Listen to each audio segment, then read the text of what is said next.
जय हिंद, स्वागत है आप सभी का हमारे इस यूट्यूब चैनल पर। और आज हम जीटेट सीडीपी यानी कि चाइल्ड डेवलपमेंट महत्वपूर्ण 30 प्रश्न करने वाले हैं और कंप्लीट पेपर होने वाला है, तो इसलिए जितना ज़्यादा हो सके वीडियो को अंत तक देखें और लाइक सब्सक्राइब शेयर करना ना भूलें।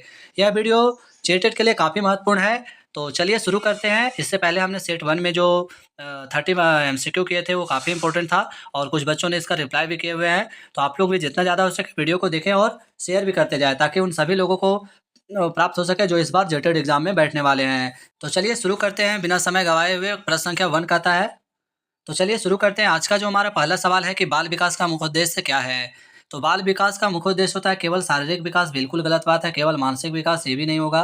केवल सामाजिक विकास, तो जहाँ भी केवल शब्द आप लोग को मिले ये नेगेटिव हो जाता है।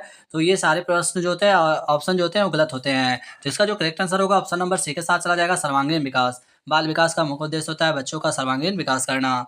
अगले प्रश्न की ओर चलते हैं। प्रश्न संख्या 2 कहता है कि पियाजे के अनुसार, किसके अनुसार? पियाजे के अनुसार संज्ञानात्मक विकास का प्रथम चरण कौन सा है? बच्चों, पियाजे ने कितने सिद्धांत दिए हैं? तो 4 सिद्धांत दिए हैं। कौन कौन से दिए हुए हैं तो आप लोग हमें कमेंट में जरूर कर सकते हैं। वैसे यहाँ पे कह रहा है कि पियाजे के अनुसार संज्ञानात्मक विकास का प्रथम चरण कौन सा था, तो वो है संवेदी गामक का अवस्था, जो कि ऑप्शन नंबर बी के साथ चला जाएगा। तो बी इसका करेक्ट आंसर हो जाएगा। अगले प्रश्न संख्या 3 कहता है कि सीखने का सबसे उपयुक्त वातावरण कौन सा है? तो बच्चों, सीखने का जो सबसे उपयुक्त वातावरण है वो कौन सा होना चाहिए? तो प्रेरणादायक होना चाहिए, जो कि ऑप्शन नंबर सी के साथ चला जाएगा। देखिए, दंडात्मक तो गलत हो जाएगा।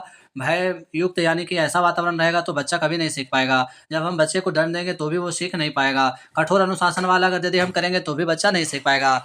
इसके लिए सबसे उपयुक्त वातावरण क्या होना चाहिए कि प्रेरणादायक होना चाहिए। तो ऑप्शन नंबर सी इसका करेक्ट हो जाएगा। प्रश्न संख्या 4 कहता है कि निकटस्थ विकास क्षेत्र यानी कि जेडपीडी का सिद्धांत किसने दिया? तो यह सिद्धांत किसके द्वारा दिया गया? तो लेव वाइगोत्स्की के द्वारा दिया गया था, जो कि ऑप्शन नंबर सी के साथ चला जाएगा।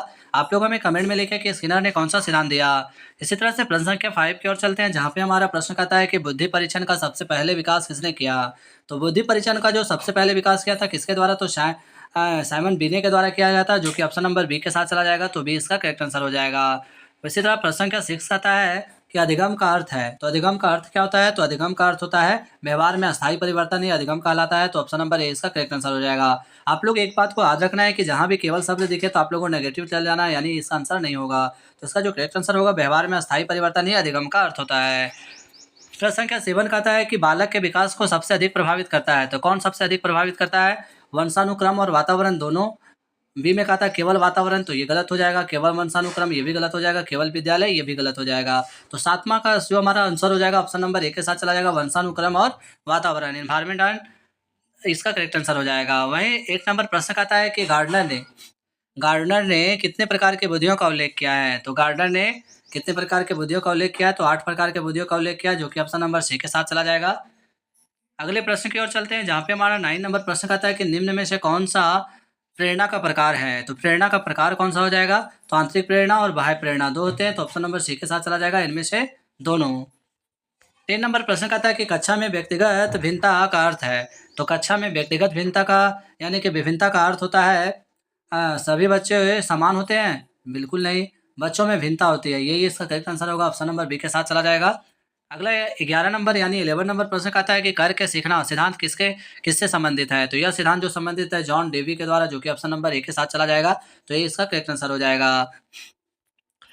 12 नंबर प्रश्न कहता है कि बालक के समाजीकरण का पहला यानी कि माध्यम कौन है? तो बालक का जो समाजीकरण शुरू होता है वो हमारा परिवार से होता है, जो कि ऑप्शन नंबर बी के साथ चला जाएगा। तो बी इसका करेक्ट आंसर हो जाएगा। वहीं 13 नंबर प्रश्न कहता है यानी 30 नंबर के सीखने में पुरस्कार का सिद्धांत किसने दिया? तो सीखने में जो पुरस्कार का सिद्धांत दिया था थॉर्नडाइक के द्वारा दिया गया था, ऑप्शन नंबर ए के साथ चला जाएगा। ये इसका करेक्ट आंसर हो जाएगा। 14 नंबर प्रश्न कहता है कि आईक्यू का पूरा नाम क्या है? तो आईक्यू का पूरा नाम है इंटेलिजेंस क्वाइटेंस होता है, जो कि ऑप्शन नंबर बी के साथ चला जाएगा। तो बी इसका करेक्ट आंसर हो जाएगा।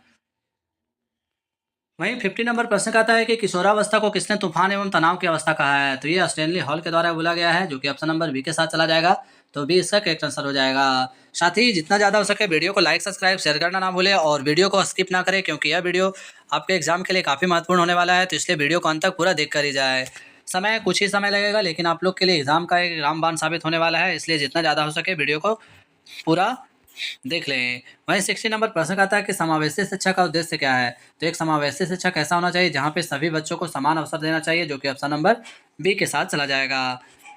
वहीं 70 नंबर प्रश्न आता है कि निम्न में से कौन सा अधिगम का नियम है? अधिगम का नियम पूछा जा रहा है। तो अभ्यास का नियम बिल्कुल सही बात है। तत्परता का नियम ये भी सही है। और प्रभाव का नियम ये भी सही है, तो ऑप्शन नंबर डी के साथ चला जाएगा। इनमें से सभी, ये सभी क्या है, अधिगम का नियम है। 18 यानी कि 18 नंबर प्रश्न कहता है कि अनुकरण द्वारा सीखना किस सिद्धांत से जुड़ा है। तो अनुकरण द्वारा सीखा जाता है बंडूरा के सिद्धांत से संबंधित है, जो कि ऑप्शन नंबर ए के साथ चला जाएगा। ये इसका करेक्ट आंसर हो जाएगा।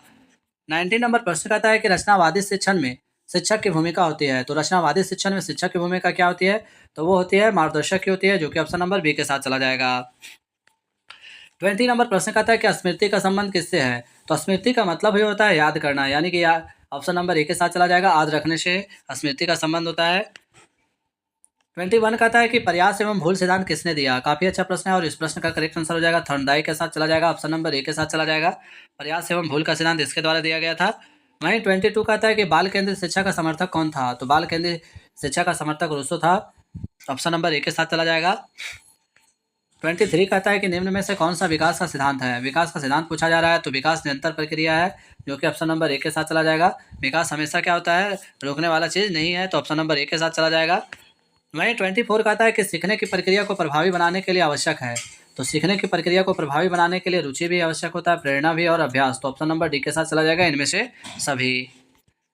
25 कहता है कि बाल मनोविज्ञान का संबंध किससे है। तो बाल मनोविज्ञान का संबंध होता है बच्चों के व्यवहार से, जो कि ऑप्शन नंबर ए के साथ चला जाएगा। अगले प्रश्न की ओर चलते हैं। 26 कहता है निम्न में से कौन सा संवेग है। संवेग, क्रोध भी संवेग है, भय भी संवेग है, खुशी भी संवेग है। तो ऑप्शन नंबर डी इसका करेक्ट आंसर हो जाएगा। 27 कहता है अच्छे मूल्यांकन की विशेषता है। तो अच्छे मूल्यांकन की विशेषता क्या होती है, निष्पक्षता बिल्कुल सही बात, विश्वसनीयता बिल्कुल सही बात, वैधता यानी उपरोक्त में से सभी, इनमें से सभी हो जाएगा। 28 कहता है कि कक्षा शिक्षण में सबसे महत्वपूर्ण क्या है। तो कक्षा शिक्षण में सबसे महत्वपूर्ण होता है समझ विकसित करना, जो कि ऑप्शन नंबर बी के साथ चला जाएगा।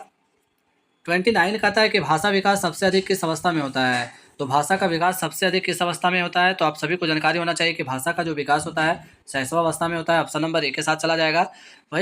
वहीं किशोरावस्था को उत्तेजना का काल कहा जाता है, आप लोग इसे भी नोट कीजिएगा। और अगले जो हमारा लास्ट प्रश्न की ओर चलते हैं, जहाँ पे हमारा 30 नंबर प्रश्न कहता है कि शिक्षा का मुख्य उद्देश्य क्या है। साथ ही आप लोग को हर प्रश्न के नीचे आंसर का ऑप्शन भी दिया गया है, तो आप लोग को ज़्यादा दिक्कत ना होंगे, इसलिए सारे सवाल को अच्छे से सोल्व करें और जितना ज़्यादा हो सके नोट भी करते चले जाएं, क्योंकि अभी से तैयारी आप लोग के लिए काफ़ी ज़रूरी हो गया है, तो इसलिए मेहनत करते रहें। वहीं शिक्षा का मुख्य उद्देश्य क्या है। तो शिक्षा का मुख्य उद्देश्य होता है व्यक्तित्व का विकास, जो कि ऑप्शन नंबर सी के साथ चला जाएगा, तो इसे इसका करेक्ट आंसर हो जाएगा। तो इस तरह से कंप्लीट हमने CDP का जो सेट 2 है वो भी आज हमने कंप्लीट कर लिया है। अगले वीडियो में हम सेट यानी कि 3 बहुत जल्द आप लोग के बीच लेकर आएंगे। तो आज तक का ये जो भी हमारे बच्चे वीडियो को देख रहे हैं, वो वीडियो को लाइक, सब्सक्राइब, शेयर कर देंगे। जय हिंद, जय भारत।